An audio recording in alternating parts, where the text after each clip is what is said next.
اس دوران جو ہے وہ دوسری بیویوں کا بھی پتہ چل جاتا ہے شاہنواز کا، جس پہ ان کے آپس میں تکرار ہو جاتی ہیں اور وہ پھر مطالبہ کرتی ہے اپنے گاڑی بھی اپنے نام کرنے کی اور پیسوں کی، اور شاید یہ بھی کہہ رہا ہوگا کہ یا تو وہ ہمیں چھوڑ دیں یا پھر ان کو چھوڑ دیں۔ لازمی بات ہے جب ان کو نہیں بتایا ہوگا تو ان کی بہت بڑی تکرار ہو جاتی ہیں، جس پہ لڑائی ہوتی ہیں، اور جو سرکمسٹانشل ایویڈنس ہے، جو لوگوں نے تکرار قریب جو ہے فارم ہاؤس میں سنے ہیں، اور ان کی والدہ سارا جو ہے وہ بھی بتایا جاتا ہے کہ فارم ہاؤس میں موجود تھی، لیکن وہ والدہ ہے، اگر انہوں نے سنا بھی ہوگا تو بیچ بچاؤ بھی ممکن ہے انہوں نے کی ہوگی، لیکن اگر آخر میں مرڈر ہوا ہوگا تو لازم بات ہے وہ بطور ماں اس کو چھپانے کی کوشش کی ہوگی، اور لیگل اندازہ تو ان کو نہیں تھا کہ وہ فوری طور پر پولیس کو بتائے کہ اس طریقے سے ہاں اخلاقاً طور پر وہ اگر لڑائی ہوتی تھی شروع ہو گئی اور وہ مرڈر پہ اتر آئے تو یہ ان کا فرض بنتا تھا کہ وہ پولیس کو بتائے بر وقت تاکہ وہ بچ سکے، لیکن یہ بھی ممکن ہے کہ ان کو پتہ ہی نہ چلا ہو۔ لیکن شواہد یہ بتا رہے ہیں کہ اگر قریبی جو ہے فارم ہاؤس میں جو ہے اور لوگ سن سکتے ہیں تو فارم ہاؤس میں موجود لوگ بھی اس کو سن سکتے ہیں، یہ بھی ایک آرگومنٹیٹو بات ہے۔ اب یہ واقعہ تو ہو گیا، جب پولیس آتی ہے، کوئی بولتے ہیں پولیس صبح آتی ہے، ٹائم یہ معلوم نہیں ہے، 11 بجے آتی ہے، لیکن روشنی میں آ جاتی ہے، دن کی روشنی میں جب آتی ہیں تو وہ جو ہے سیدھے آتے ہیں، اور یہ واقعہ جو ہے قریبی لوگ جو فارم ہاؤس کے وہ پولیس کو بتاتے ہیں، تو وہ بتا رہے ہیں کہ لازمی بات ہے گیٹ بند تھا، تو وہ جس طریقے سے پولیس آتی ہے وہ اس انداز سے آئی ہے، تو جب وہ انٹر ہوئی ہے پولیس تو ان کو بڑے عجیب انداز میں دیکھا ہے کہ وہ خون کے جو شواہد ہیں وہ چھپا رہے ہوتے ہیں، اور ساتھ میں جو ان کا لاش ہے سارا کا وہ جو ہے وہ ٹب میں، پانی کے ٹب میں پڑا ہوا ہوتا ہے، اور بڑے مسخ حالات میں ہوتا ہے، اس کے پر جو ہے وار ہوتے ہیں مختلف، چہرہ بھی اس کے، اور کوئی بولتے کوئی سخت چیز اس پہ ماری گئی ہے، وہ موجود ہوگا کہ کوئی کیا چیز ہے، وہ تو جب چارج شیٹ آئے گی پتہ چلے گا کہ کیا روڈ ہے، کیا چیزیں لکڑی ہے، یا مکوں سے جو بھی انداز ہوگا وہ بھی پتہ چلے گا کہ وہ اس میں کیا کیا چیزیں ہیں، اور وہاں سے برآمد کی اور اس کو ہی موقع سے پکڑا گیا ہے۔ اب یہ سب چیزیں، اور پوسٹ مارٹم رپورٹ جو ہے وہ بتاتے ہیں، پوسٹ مارٹم رپورٹ میں کہ لوہے کی چیزیں جو ہے، سخت چیزیں جو ہے وہ اس کو ماری گئی ہے، تو اس کا مطلب یہ ہے کہ اس سے مارنے کا، اگر وہ ڈرگ ایڈکٹ ہے اور اسی وقت وہ نشے میں تھا مارا ہے تو وہ الگ صورتحال ہے، لیکن جب آپ کسی کو راڈ لوہے چیزوں سے مارتے ہیں، اور شاید اس کی جو باڈی تھی وہ برہنہ بھی تھی، یہ بھی کہا گیا ہے، اور ساتھ میں جو ہے جب اس کو راڈ مارے ہیں تو وہ انٹینشن ٹو کل تو ہے، اس لیے اس کو مارا ہے، لیکن وہاں پر یہ نہیں دیکھا وہ کہ اس کمرے میں جو ہے اس کی والدہ جو ہے وہاں پر نہیں پائے گی، لازمت وہ ادھر دوسری جگہ پہ دوسرے کمرے میں ہوگی، وہ اس کو دیکھا گیا ہے شاہنواز کو، اس وقت اس کی والدہ کو نہیں دیکھا گیا ہے، اور جو شواہد بھی مٹانے کے وقت دیکھا گیا ہے تو شاہنواز کو ہی دیکھا گیا ہے۔ تو اس طریقے سے بھی اگر شاہنواز سے تو ڈائریکٹ آفنس آ رہا ہے، اور یہ ہے کہ کوئی آئی وٹنس تو نہیں ہے، لیکن دیگر سرکمسٹانشل ایویڈنس جو ہے، جس میں پوسٹ مارٹم ہے، لوہے کا راڈ ہے یا خون کے دبے ہیں، اور جو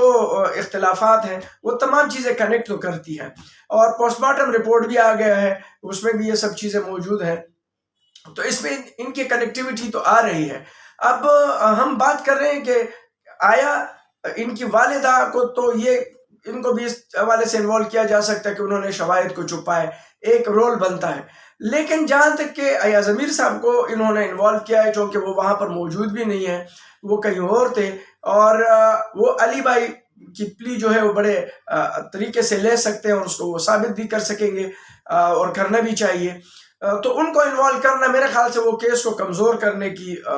بات ہوگی، ان کو انوالو نہیں کرنا چاہیے تھا۔ اگر بہرحال پھر بھی تفتیش میں اگر تفتیش ہوتی ہے اور ان کے اگینسٹ کوئی ایویڈنس نہیں آتا ہے تو وہ پھر 169 CRPC میں جو ہے وہ نکل سکتا ہے، یہ ضروری نہیں ہے کہ کوئی کسی کا باپ ہے تو اس وجہ سے اس کو انوالو کیا جائے، ایسا نہیں ہے، جب تک کہ ان کا کوئی رول نہ ہو، بھلے اس کا کوئی بھی اس کے ساتھ رشتہ ہو، بھلے وہ دوست ہو یا بھائی ہو، کوئی بھی ہو، لیکن اس کا کوئی رول بنتا ہے تو اس کو انوالو کیا جا سکتا ہے. لیکن اگر رول نہیں بنتا، جیسا کہ اس کی ماں کا ایک حد تک رول بنتا ہے کہ وہ پولیس کو بتاتے، شواہد کو چھپانا یا یہ سب چیزیں ہیں، بھلے وہ ان کے ساتھ قتل میں انوالو نہ ہو، لیکن اگر وہ سب چیزیں دیکھی ہیں اور انہوں نے بروقت پولیس کو نہیں بتایا، یا پھر وہ جو قریبی لوگ ہیں جنہوں نے شور شرابہ سنا، ان کا بھی ایک رول بنتا تھا کہ وہ پولیس کو بتائے، وہ بھی اس شواہد کو چھپانے کے اس میں ان کا بھی ایک رول بنتا ہے، وہ بھی انوالو اس حوالے سے ہو سکتے کہ انہوں نے بھی بروقت پولیس کو کیوں اطلاع نہیں کیا، حالانکہ ان کا رول کوئی نہیں بنتا. تو یہی سیم تقریباً جو اس کی والدہ ہے، وہ اس کا رول یہ گواہی چھپانے کا ہو سکتا ہے. لیکن جب تک ایاز امیر صاحب کے اس کا تعلق ہے، تو وہ میں کہہ سکتا ہوں کہ اگر ان کو انوالو نہیں کرتے تو بھی کیس اور زیادہ مضبوط ہوتا. ان کا انوالومنٹ سے جو ہے وہ بطور والد تو اس کو انوالو کیا، لیکن اگر وہ علی بھائی کی پلی پیش کرتے ہیں، انسفیشینٹ ایویڈنس آتے تو 169 CRPC میں نکل سکتے ہیں. اور جہاں تک کہ ان کا تعلق ہے شاہ نواز کا، تو ان کے وکیل کہہ چکے ہیں 2 دن جسمانی ریمانڈ پہ انہوں نے کوئی جو ہے آبجیکشن نہیں کیا، بولا بلائنڈ مرڈر ہے تاکہ وہ پتہ چل سکے. بظاہر تو یہ بلائنڈ مرڈر ہے، لیکن جو شواہد اور سب چیزیں جو سرکمسٹانشل ایویڈنس ہے وہ جو ہے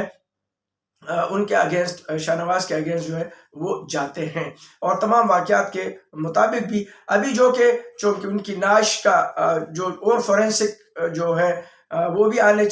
رپورٹس جو ہے وہ بھی آئیں گے، اور ان کے والدین بھی جو ہے کینیڈا میں ہیں، اور سننے میں آیا کہ وہ بھی آئیں گے، اس کے بعد اس کی تدفین ہوگی. تو آج میں اس کیس پہ جو ہے، چونکہ